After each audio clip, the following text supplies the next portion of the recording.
There's a frustrating reality that most successful investors have experienced, and it's something that holds back countless people from building real wealth. The journey to your first $100,000 feels impossibly slow.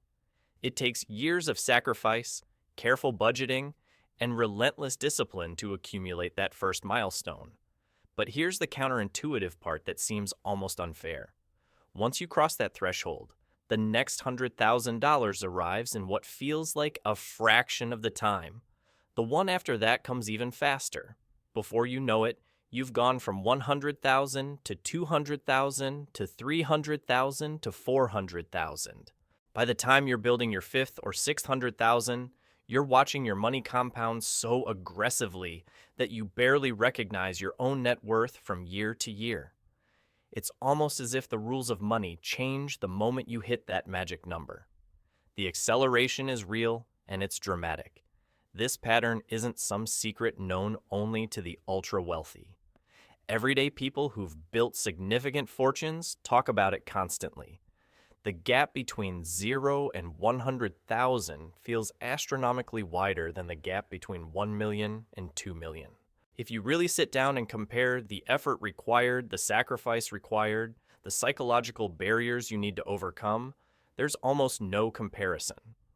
Understanding why this happens and what you can actually do to shorten that painful first phase can accelerate your path to financial independence by years, if not decades. It's one of the most powerful wealth-building principles that most people never fully grasp until they experience it themselves. My name is John, and I create content about building wealth, investing strategies, and financial independence.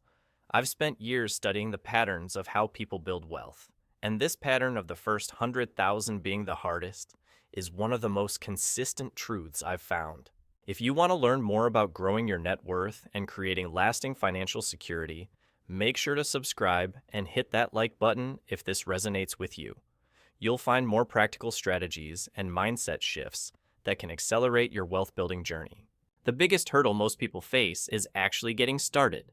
Investing feels abstract and distant. It's not concrete like your job or your bills. It's not something you can touch or see the immediate impact of. When you're living paycheck to paycheck, or even just comfortably middle class, investing feels like a luxury you'll get to eventually, when things settle down. But things never really settle down, do they? You tell yourself you'll start investing once you get that promotion, once the kids are through school, once you finally pay off this credit card, once you have a bigger emergency fund, once you feel more confident about the economy. The problem is that this mentality locks you into place. You're waiting for perfect circumstances that never fully arrive. Meanwhile, year after year passes and you've contributed nothing to your future. Risk is another psychological barrier that paralyzes people in a different way. You probably know someone, maybe even multiple people, who refuses to invest because the stock market is unpredictable and scary. They see investing as gambling, especially if they don't fully understand how markets work or have never learned about historical returns. So they leave their money in savings accounts, earning virtually nothing, thinking they're being safe. What they don't realize is that by avoiding the risk of investing, they're actually taking on a much larger risk. The risk of never building wealth and working until they're 80. The first step is always the scariest when you can't see the end point, and when you don't have a clear framework for understanding what you're doing. There's also lifestyle inflation, which quietly destroys wealth building for so many people. You get a raise, and without thinking about it, your spending naturally rises to meet your new income. You get a better job, and suddenly you deserve a nicer apartment, a better car, nicer clothes. It's human nature, but this is where intentionality becomes critical. The people who reach that $100,000 milestone are the ones who can get a raise and still maintain the same lifestyle while investing the difference. They're not depriving themselves forever, but they're not immediately inflating their lifestyle either. They're being deliberate. This discipline is what separates the people who build wealth from those who stay broke no matter how much they earn. Here's the mathematical reality that changes everything. In the early stages, your personal contributions matter far more than investment returns. This is the key insight that most people miss. If you have $5,000 invested and it earns a 10% return, you've made $500. That's nice? Sure, but you probably earned that in a day or two of work anyway. It's not exciting. It doesn't feel like real progress. It doesn't feel like anything has changed in your life. So the psychology doesn't kick in to motivate you to keep going and save more aggressively. You're grinding away, cutting back on expenses, working extra hours at the margins, and the return feels insignificant relative to your effort. It's demoralizing. But compound interest doesn't care about your current balance or your motivation or whether you feel like it's working. It's patient. It's relentless. It just keeps working whether you're paying attention or not. Fast forward to when you have $100,000. That same 10% return, which seemed so meaningless at $5,000, now generates $10,000 in a single year without you lifting a finger. That's a real car payment. That's a vacation you can actually afford without thinking about it twice. That's tangible income that wasn't there before. It's something you can see and feel. When that portfolio reaches $500,000, the annual return at 10% is $50,000, more than many people earn at their full-time job. You're not working. Your money is working for you. Your investments are pulling in serious money. At $1 million, you're looking at $100,000 per year just from compound growth. That's life-changing money. That's enough to live on for many people without ever working again. That's financial independence territory. This is when the magic truly clicks into place.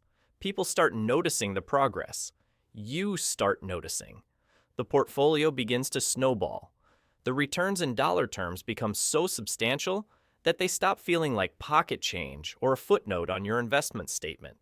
They become real money. You can see the needle moving on your net worth. You can watch your wealth accelerate without having to work harder or find more ways to earn extra income. This psychological shift is incredibly powerful. It motivates you to protect your investments and find ways to contribute even more aggressively. You develop what I call a wealth momentum mindset. You become obsessed with watching it grow. You check your portfolio more often.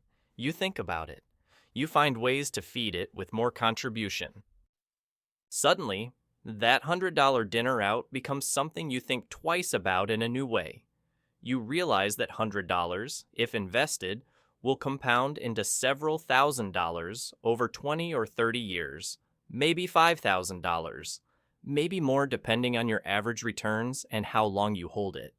It's not that you become stingy or that you never go out to eat, but you become more intentional about those choices. You recognize the true cost of that impulse purchase in terms of opportunity cost.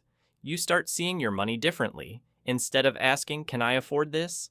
you ask, "How much will this cost me in the future if I don't invest it?" That's a profound shift in perspective that changes your entire relationship with spending. The behavior change happens naturally once you see the math working in your favor, and once you've felt the power of compound interest working in real time, turning thousands into tens of thousands without your effort. Around this same time, you start having options that people without savings simply don't have. Your job pays adequately, maybe $50,000 or $60,000 a year, but you hear about a role in your industry that pays triple $150,000 or more. Except there's a catch.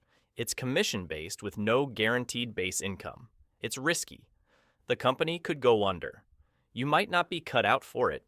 If you live paycheck to paycheck, that opportunity is terrifying and practically impossible to consider. You can't take the risk because you have no financial cushion. You need that paycheck. But with $100,000 saved, you can take that risk. You have a runway. You have a buffer. You can fail and recover. That option suddenly becomes available to you. Maybe you've always wanted to start a business. Maybe you have the idea. Maybe you have the skills, but you never had the capital. Or you spot an incredible real estate deal, a property at below market value with some issues that need fixing, but it has real potential. Maybe a foreclosure. Maybe a distressed property. Maybe someone who needs to sell quickly. Without savings, These opportunities pass you by forever. They go to someone with money. With savings, they become possible. With enough savings, they become smart bets that could multiply your wealth significantly. A property that you buy at a 30% discount and fix up could appreciate and provide rental income for decades. That's generational wealth starting to build. The wealthier you become, the more optionality you have, and optionality is one of the most underrated advantages of having money. It opens doors that stay locked for everyone else. It gives you choices when others have none. Some doors only open to people with capital. Once you have the capital, doors start opening that you didn't even know existed. Your investment strategy itself can become more aggressive and more sophisticated. With a small portfolio of $5,000 or $10,000, you might need to play it relatively safe. You can't afford to lose 20 or 30% because that represents a huge setback. The psychological damage alone could derail your whole plan and convince you to quit. But with $100,000 or more, you can take on riskier positions. You might allocate some money to individual stocks you believe in, knowing that even if you lose it all on one position, you have other holdings to cushion the blow. You have built-in diversification. A risky bet that could double your money feels completely different when you're using a portion of $1 million versus betting your entire life savings. One person sees a potential loss as catastrophic. Another sees the same loss as a learning experience and opportunity to improve their strategy. The wealth changes how you can approach risk strategically. It changes your entire calculus. You also start to see the world differently. The news doesn't scare you as much. Market downturns, which terrify beginners, actually excite you because you know they're buying opportunities. Stock market crashes, which most people avoid looking at, become moments where you're excited to add to positions at lower prices. You've shifted from thinking like someone with no money to thinking like an investor. You understand that volatility is the price of admission and that patience and long-term thinking are where real wealth comes from. The psychological freedom that comes with having significant savings is something that people without money can't fully understand. You sleep better at night knowing that an emergency won't destroy you financially. Your car breaks down and it costs $3,000 to fix. It's annoying, but it's not a catastrophe. Someone without savings just had their entire savings wiped out. Your friend with a family is stressed and anxious about that repair.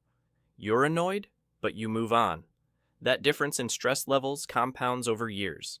It affects your health, your relationships, your ability to think clearly.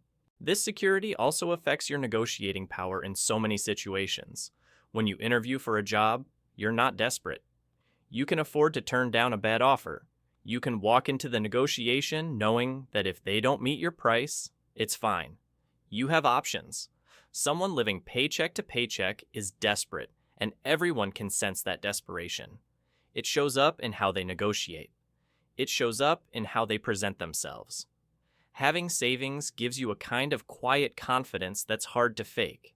Now, if you're still grinding toward that first 100,000, there are concrete ways to accelerate the process dramatically and potentially cut years off the timeline.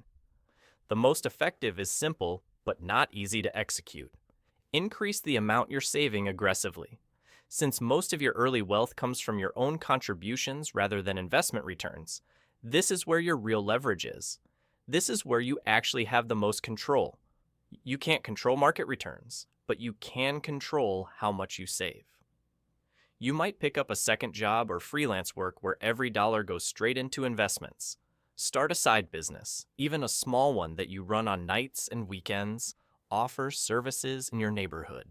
Take on freelance projects. Work seasonal jobs that pay well. Yes, I know you're busy. Everyone is busy. Everyone has things pulling at their attention. Everyone has things they'd rather be doing.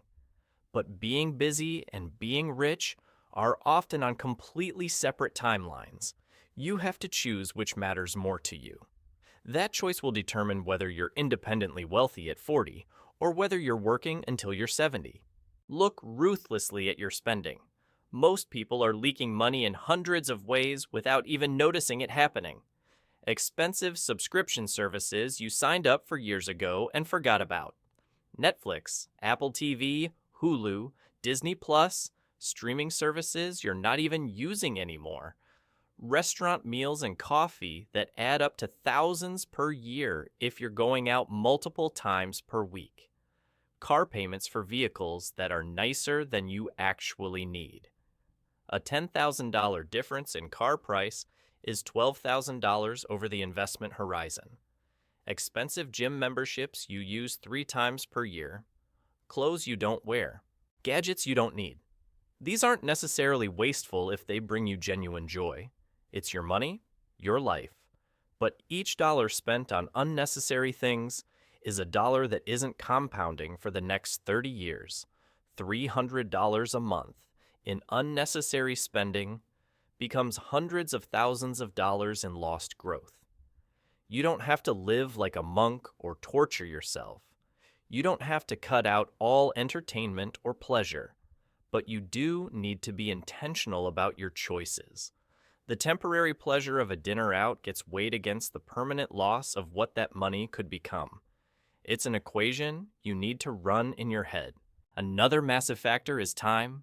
The earlier you start, the more time compound interest has to work in the background. A 25-year-old investing $2,000 per year for 40 years will have far more money at retirement than a 45-year-old who invests $5,000 per year for 20 years, even though the 45-year-old is contributing more in total dollars. This is the incredible power of starting early, even if you're starting small. The compounding works backward in time just as much as it works forward. Starting 10 years earlier can literally double your final result or more. Time is the one asset you can't buy more of, no matter how much money you have. So don't waste it waiting for the perfect moment that never arrives. Start today, even if it's just a small amount. That small amount, given enough time, turns into substantial wealth. Once you reach that $100,000 milestone, something profound shifts in your situation and in your mind. The hardest part is genuinely behind you. You've already proven to yourself that you can delay gratification, that you can earn money and resist the urge to spend it all on consumption. These aren't just one-off accomplishments that might never happen again. They're habits now. They're wired into who you are. You're used to finding extra income sources. You're used to thinking carefully before spending. You're comfortable with the idea that markets go up and down, and you don't panic at volatility. You've seen market downturns before. You've seen your portfolio value fluctuate. You haven't panicked and sold at the bottom. These habits and this mindset make the next phase exponentially easier.